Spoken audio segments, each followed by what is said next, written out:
Jangan ladeni tingkah laku mereka, Tantri. Kalau Suliwa datang, pasti acaranya lebih meriah. Kalau dia lewat utara, pasti dia lewat daerah ini. Sekarang kita kemana, Kang? Lebih baik sekarang kita cari penginapan. Ayo.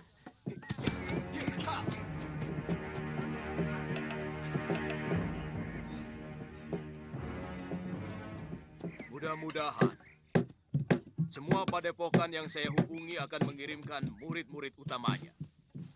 Mungkin Jajak Kanuragan kali ini akan sangat keras, Kakang. Banyak pendekar-pendekar muda yang ilmunya mungkin sudah di atas kita. Ya, saya dengar ada pendekar muda dari hutan Seribu Bunga yang mampu membecurangi para pendekar tua aliran hitam seperti Kilegawa. Bukan cuma dia, Bu Wika. Banyak pendekar muda yang punya ilmu kanuragan yang linui. Ini, hati-hati ini. Besok sampean akan kaget. Tapi biasanya pendekar-pendekar muda yang sudah ke Sohor itu tidak mau lagi mengikuti Jajak Kanuragan seperti ini. Belum tentu, Nandaka. Belum tentu. Ini hati-hati ya. Ya.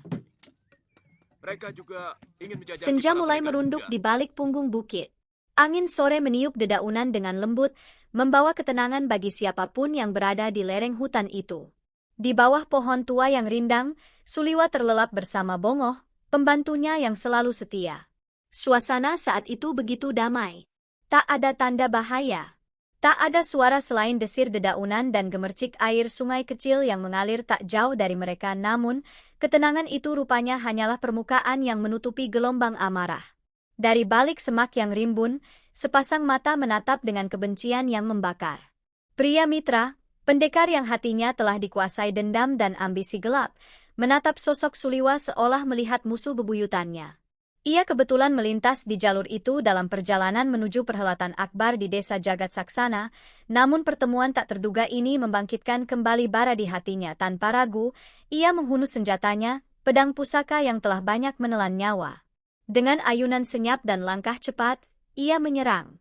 Tapi Suliwa bukan orang sembarangan. Dalam sepersekian detik, ia terjaga. Matanya menyipit, nalurinya menangkap hawa pembunuhan. Ia menghindar secepat kilat, melompat menjauh, dan bersiaga. Namun, serangan itu bukan untuk duel terbuka. Pria Mitra segera melarikan diri ke arah hutan lebat, lenyap seperti bayangan. Suliwa mengejarnya, melesat dari satu batang pohon ke batang lainnya, namun sia-sia. Sosok itu terlalu lincah, dan gelapnya hutan membuat jejaknya hilang. Suliwa hanya bisa menggertakkan gigi, tidak tahu siapa yang barusan mencoba membunuhnya.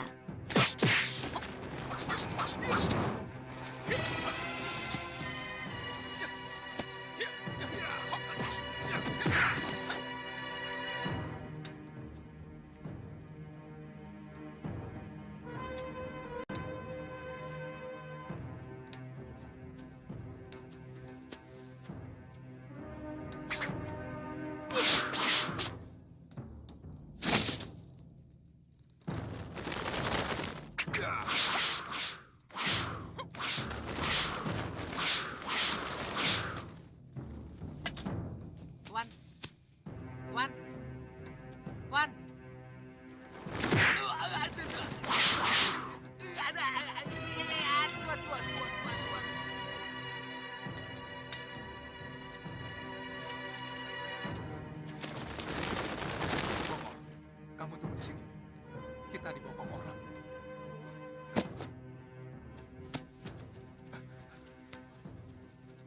Lolos. Saya takut ini jebakan. Tapi kelihatannya cuma satu orang, oh. Dan saya yakin ini orang yang pernah bertarung denganku dan masih menyimpan dendam. Dasar pengecut. Wah, itu pendekar kelas kambing, Tuan. Mau pendekar kok beraninya main bokong. Tuan tunggu. Kira-kira dia ngejar lagi nggak? Tidak mungkin. Ayo.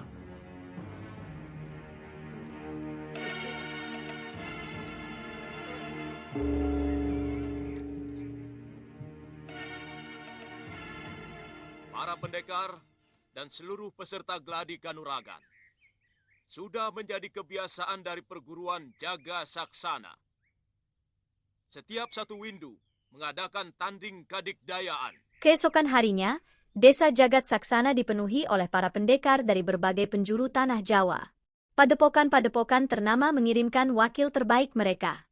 Empu Jagat Saksana, tokoh sepuh yang dihormati di dunia persilatan, berdiri di atas panggung batu dan menyampaikan pidato singkat yang menggetarkan hati.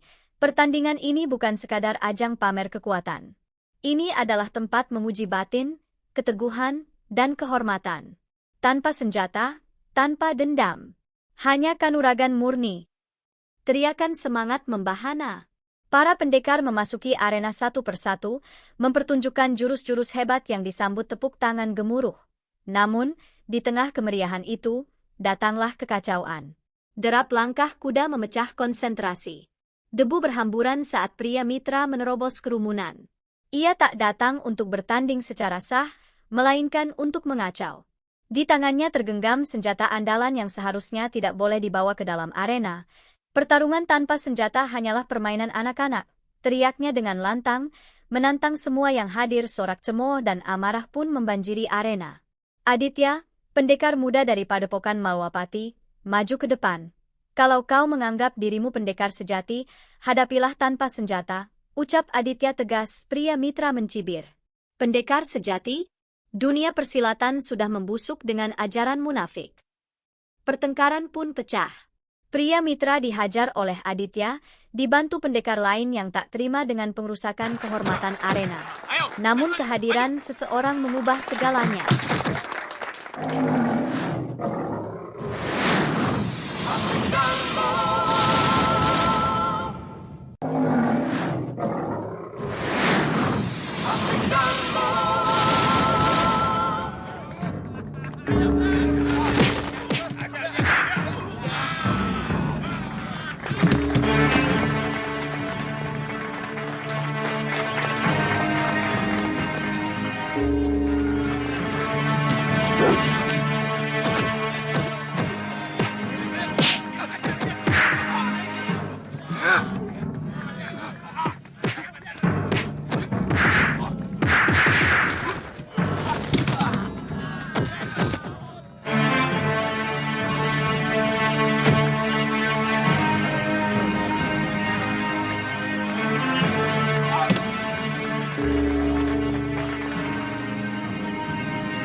Pak Tua, sini. Apa benar di sini desa Jaga Saksana? Bukan. Oh, Tuan mau ikut bertanding? Iya, Pak. Dari sini, terus belok kiri. Oh, ya sudah.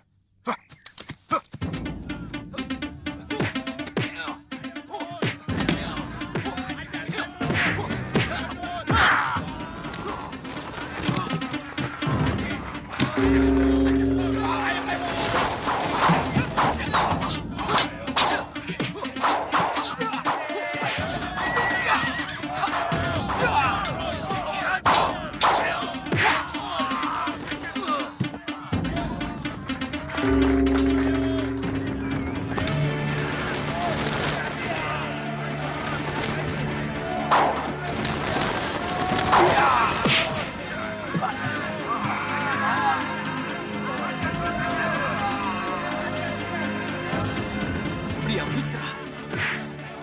Kakak kenal dia? Waktu menumpas pemberontakan Giriwara, dia membela para pemberontak. Suliwa menyerang dia dan Nila Saroya dengan ajian inti api. Nila Saroya tewas. Tapi ternyata dia masih hidup.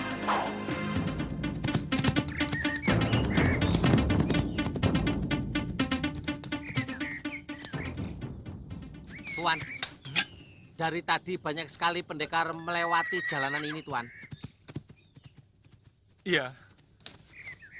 Mungkin ada sesuatu di desa yang akan kita lewati. Kalau tidak salah, ada perguruan silat di daerah sekitar sini, Noh. Bagaimana kalau kita jalan-jalan ke sana, Tuan? Siapa tahu di sana ada warung paling enak. Kamu tuh makan terus. Perut saja yang dipikir. Itu singkong sudah matang belum? Wuluh, singkong satu aja. Yuk.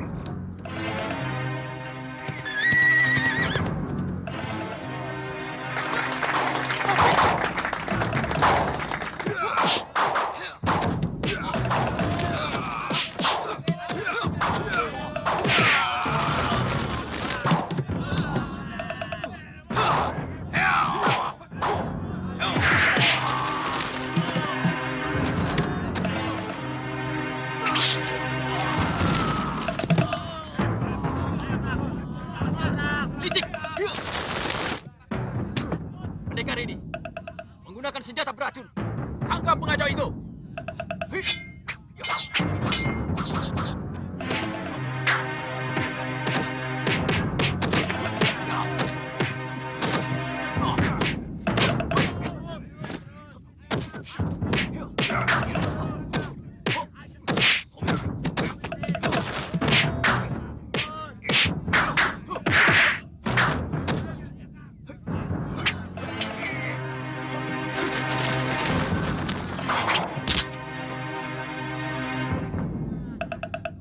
Aku kenal senjata ini. Bisa beracun dari Gunung Kencana. Hei anak muda, aku yakin gurumu Paranuaja tahu aturan dalam gladi kanuragan ini. Kenapa menggunakan senjata beracun? Hah, apa bedanya? Pisau itu beracun atau tidak? Dalam kenyataan pertarungan, banyak sekali penjahat yang menggunakan senjata beracun. Bukankah gladi kanuragan ini untuk menciptakan pendekar yang linui? Yang juga bisa melawan senjata beracun. Omonganmu seperti benar, Kisana.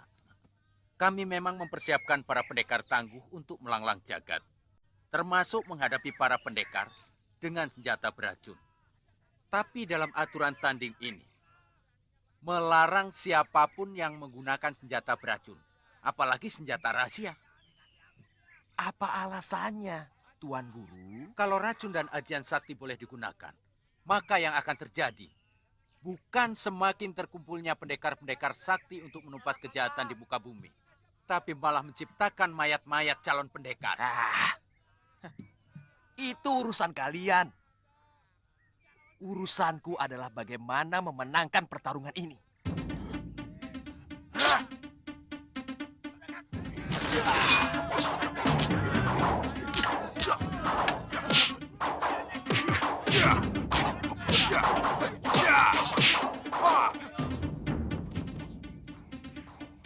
Cepat, Bi. Tunggu, Wira. Ayo, Bi. Tunggu. Jangan-jangan mereka sudah mulai, Bi. Masih terlalu pagi, Wira. Ayo, Bi. Paling-paling juga baru mulai. Ayolah, Bi.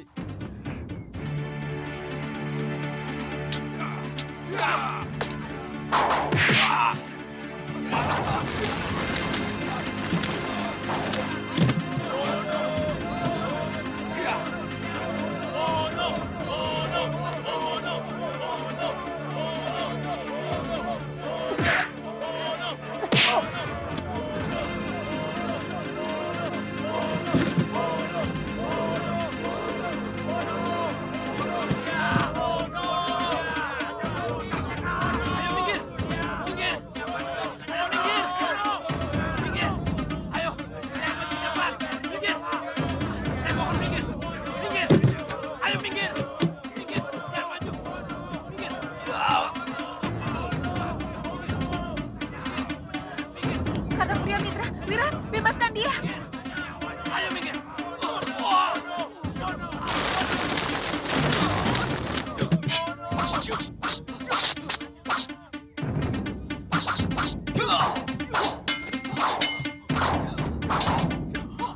Dasentria, dari mana anak muda itu mendapatkan ilmu itu? Biasanya hanya pendekar setingkat guru yang memilikinya. Siapa sebenarnya bocah itu?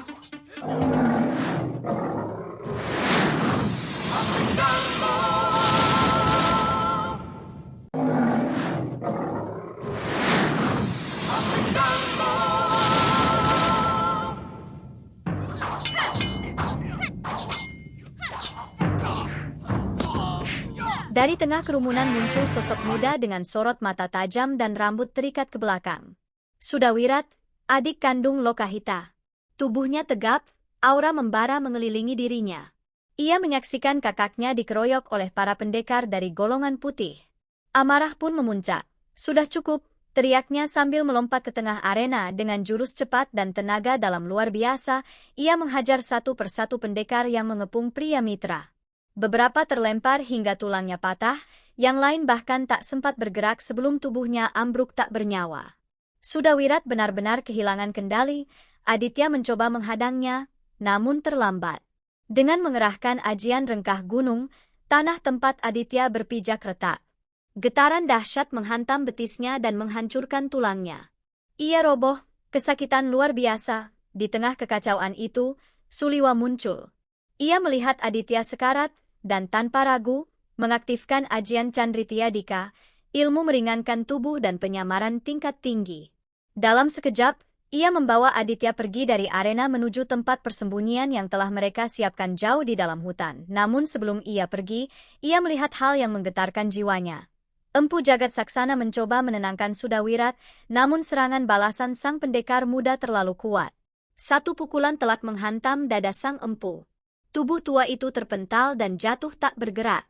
Dunia persilatan pun kehilangan salah satu tokoh bijaknya.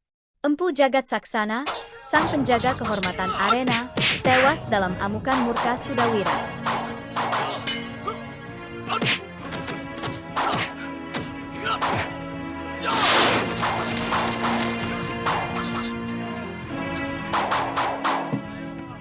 Anak muda, tunjukkan kehebatanmu.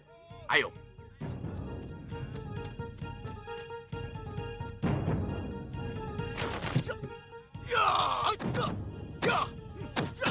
Hati-hati, Bu. Pemuda itu menggunakan ajian reka gunung.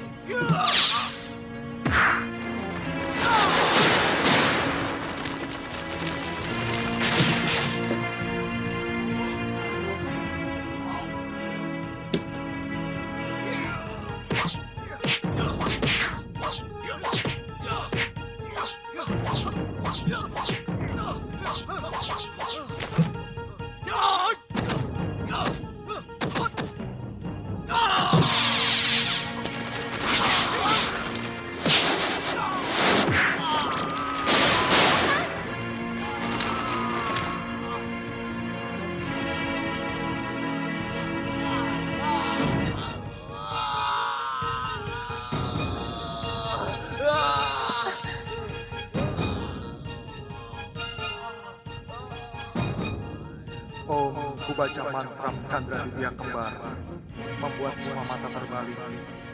Kembar bayang ragaku, kembar bayang kenyataan. Siapa memandang hati dan bilang, karena kembar bayangku adalah aku. Mantra saksi Om.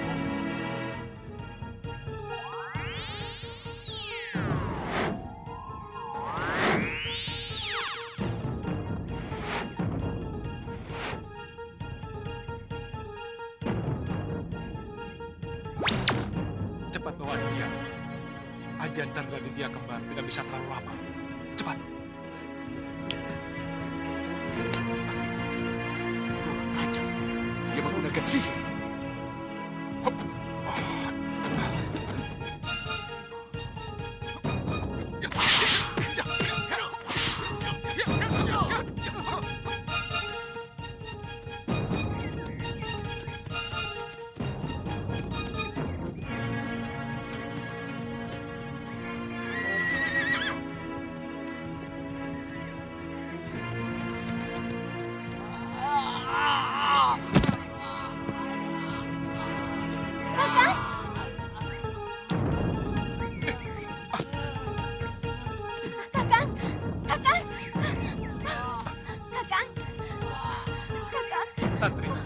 Tantri, awasi jalanan. Saya takut anak itu akan mengejar kita kemari. Cepat. Bongo, tolong pegang. Bongo, tolong carikan kayu kambing jara yang banyak. Kalau tidak ada, Usahakan sampai dapat. Sekalian sembunyikan kudanya. Ayo cepat.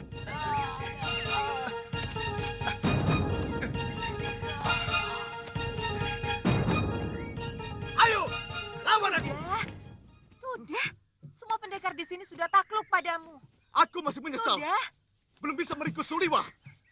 Dia telah menggunakan ilmu sihir yang paling licik. Sudah. Suliwa, keluar kau. Sudah, Wira. Pengecut. Sudah. Suliwa, ayo, hadapi aku. Sudah. Paman. Wirata, kita harus segera mencari Suliwa. Ya, Paman. Kita punya dendam yang sama. Ya. Karena dia telah membunuh orang yang sama-sama kita cintai. Iya. Aku tidak akan puas sebelum menghancurkan tubuhnya dengan ajian rega gunung. Kakang.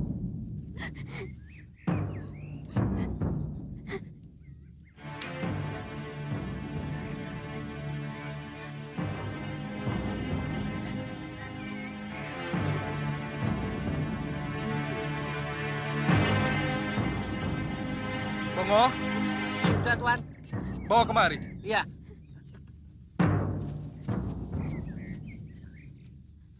Tuan, apa masih ada harapan bisa pulih kembali? Mudah-mudahan. Oh ya, Ya. tolong carikan kain untuk membalut, Ngoh. Iya. Cepat. Kain. Iya, ayo cepetan. Iya, iya. Pakai kain saya saja, Ngoh. Itu di dalam buntelan. Kirain kain saya bisa telanjang saya. Ayo cepetan sana. Iya, iya, iya.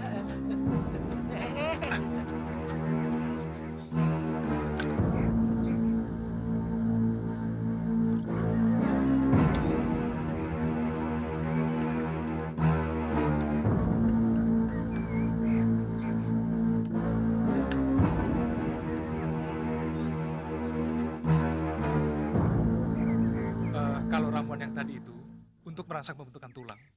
Sementara batang kamijara untuk menahan pembengkakan, juga mengembalikan bentuk tulang. Teruskan minumnya. Bongo, sudah belum kainnya?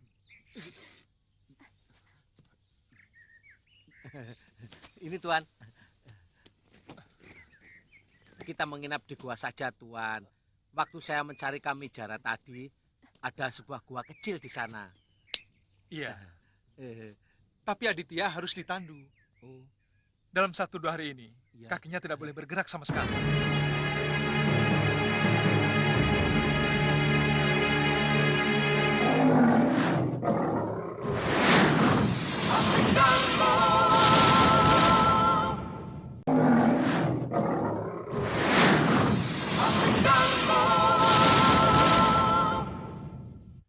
Saya semakin yakin bahwa anak itu pasti dijadikan murid oleh Durgandini.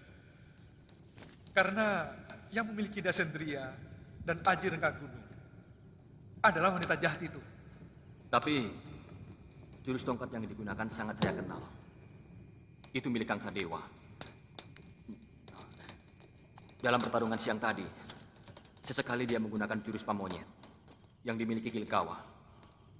Jangan-jangan pendekar-pendekar aliran hitam itu memang bersekutu untuk saling memberikan ilmu kepada pemuda itu. Dia mengaku sebagai Di dalam putra goa Nila yang Sarya. tersembunyi, Suliwa menutup luka Aditya dengan ramuan dan tenaga dalam. Nafas Aditya masih tersengal, tapi nyawanya terselamatkan. Malam turun perlahan, membawa kesunyian mencekam. Suliwa duduk termenung, pikirannya kacau. Ia tak pernah menyangka bahwa anak muda seperti Sudawirat mampu melampaui batas nalar manusia. Dia bukan hanya pendekar. Dia monster, gumam Suliwa lirih. Tiba-tiba suara dari luar mengagetkan mereka. Suliwa bangkit, siap bertarung. Tapi yang muncul hanyalah Bongoh, sambil memanggul 2 ayam hutan dan tersenyum lebar. "Tuan, saya dapat makanan." Suliwa menarik napas lega. "Masuk ke dalam, jangan buat suara. Dunia di luar sudah gila."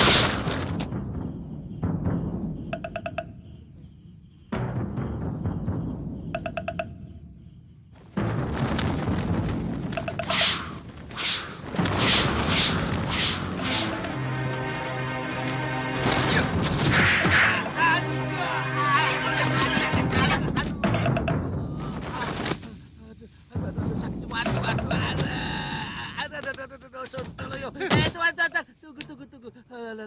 Bongo? Dari mana kamu? Mbok kalau mau nyerang nanya dulu, jangan sudah nendang baru nanya. Untuk gigi saya sudah terlatih. Ya, saya kira tadi ada orang lain yang mengintip kita. Bawa apa kamu? Kok bunyi keok-keok? Itu lumayan Tuan buat lawuh. Dapat dari mana kamu? Pinjem sama orang kampung, tapi orang kampungnya nggak tahu. Itu namanya nyolong. Aduh, nyolong, pinjem nyolong. Pokoknya besok kamu harus bayar. Bayar dengan apa, Tuan? Dengan gaji kamu. Makan rame-rame, gaji saya dipotong. Apa ngoh? Enggak. Ayo masuk. Ayo masuk. Iya. Silakan. Saya tahu, adik Kang Sadewa tidak pernah punya murid. Tapi jurus tongkatnya sama dengan yang Dinda miliki. Saya kira anak itu mempunyai guru yang kebetulan memiliki jurus tongkat yang sama dengan milik saya. Tapi yang lebih mengherankan lagi, anak muda itu juga menguasai Sementara itu, Dasendria. di tempat yang jauh, para pendekar tua mulai merasa gentar. Sudawirat dikabarkan telah menguasai ajian tingkat dewa, termasuk milik Durgandini dan bahkan Gangsa Dewa sendiri. Dalam percakapan rahasia di lereng Gunung Tidar, Gangsa Dewa dan sahabatnya berbincang. Aku menciptakannya. Aku mendidiknya. Tapi aku lupa satu hal, tidak semua ilmu diwariskan untuk keadilan. Sahabatnya menatap waspada. Kalau dia datang kemari, kita mungkin tak punya waktu untuk menyesal. Gangsa Dewa mengangguk. Dalam hatinya, ia sadar dirinya telah melepas monster yang tak bisa lagi ia kendalikan. Saya tidak bisa membayangkan kalau dunia persilatan dikuasai oleh anak muda yang berhati binatang, tapi memiliki kesaktian dewa. Jadi menurutmu bagaimana? Seluruh pendekar harus bersatu. Kita tumpas pendekar kejam itu sebelum ia memiliki kekuatan. Bagaimana kalau sebaliknya? Kita semua ditumpas dia, seperti Kakang Pulap Dajaya.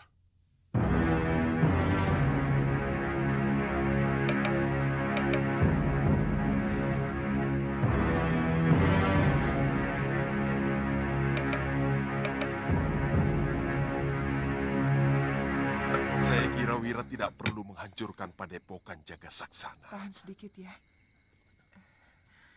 Karena dengan tewasnya Mahaguru Labda Jaya,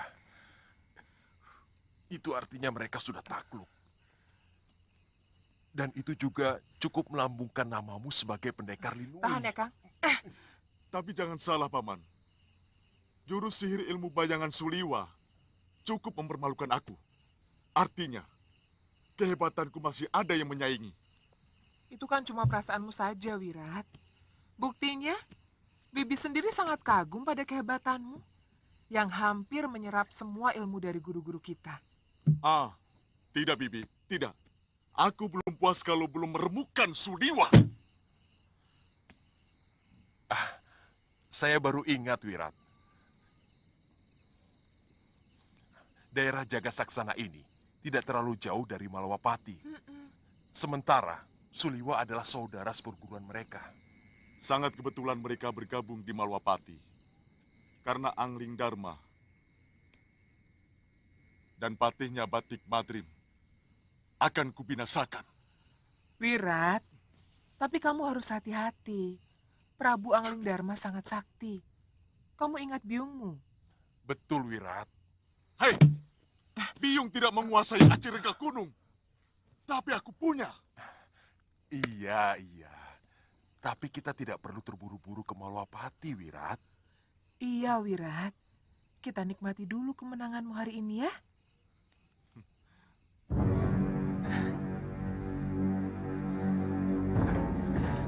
Terima kasih.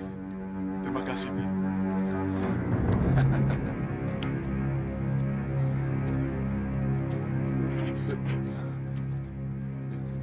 Jangan dipaksakan, Kakang.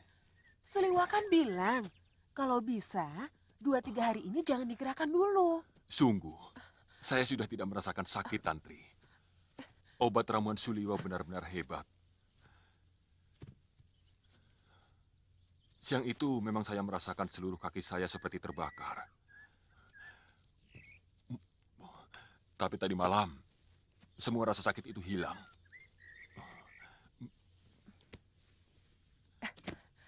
Saya sudah tidak sabar ingin membuat perhitungan dengan Sudawirat. Tapi harus mencari Miang Bambu dulu, Tantri. Atau bulu krawe? Iya, saya sangat tertarik dengan pengalaman Suliwa melawan Durgandini di Sugalu.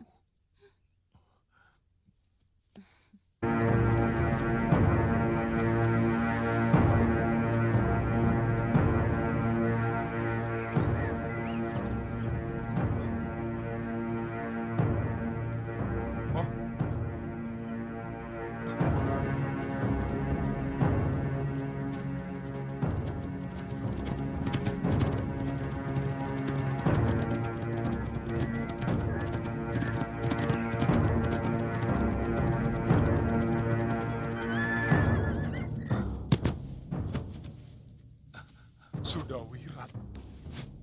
Jangan-jangan mereka mengetahui tempat persembunyian kita, Tuan. Tidak. Gua kita ada di sebelah sana.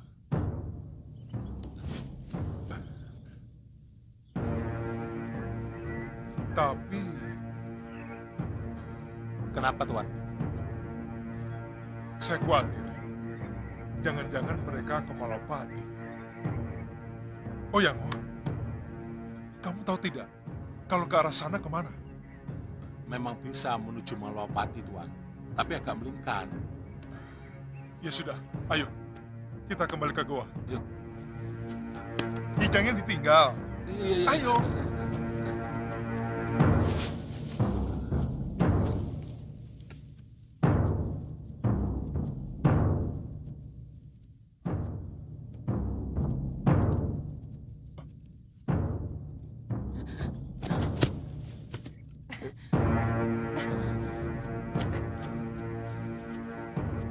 Aditya, Liwa, kamu itu jangan memaksakan diri untuk berjalan, Aditya. tapi rasa sakitnya sudah hilang sama sekali, Liwa. Ini kan hanya pengaruh ramuan obatku yang menghilangkan rasa nyeri, Aditya. Tulang-tulang kamu itu belum menyambung secara sempurna. Habis Kakang memaksa. Mungkin 1-2 sesi lagi baru sembuh. Ayo, Aditya. Iya, Liwa. Bongo, kijangnya bawa ya. Ya, sendiri. Iya, ayo. Malah nasib suruh bawa sendiri. Mau dibantu, kenapa?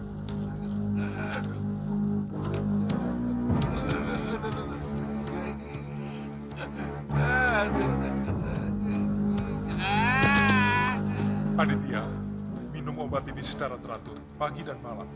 Kapan kayu-kayu ini bisa dilepas? Gatal sekali kakiku ini, Liwa. Dagingnya sudah, Ngoh. Sebentar lagi, Nini. Lemaskan. Supaya otot pangkal pahamu itu tidak kaku. Iya, lemaskan. Kalau gatal, garuk dengan lidi saja. Sebelum jempol kakimu bisa digerakkan, jangan sekali-kali kamu buka kayu ini. Iya. Kalau kamu melanggar, ada 2 kemungkinan. Apa itu, Liwa? Yang pertama, pertumbuhan tulang keringmu ini tidak lempeng, sehingga kamu bisa pincang. Yang kedua, luka di dalam daging kakimu ini, juga sumsumnya, kalau belum terbungkus secara sempurna, akan membusuk. Ya terpaksa, kakimu dipotong.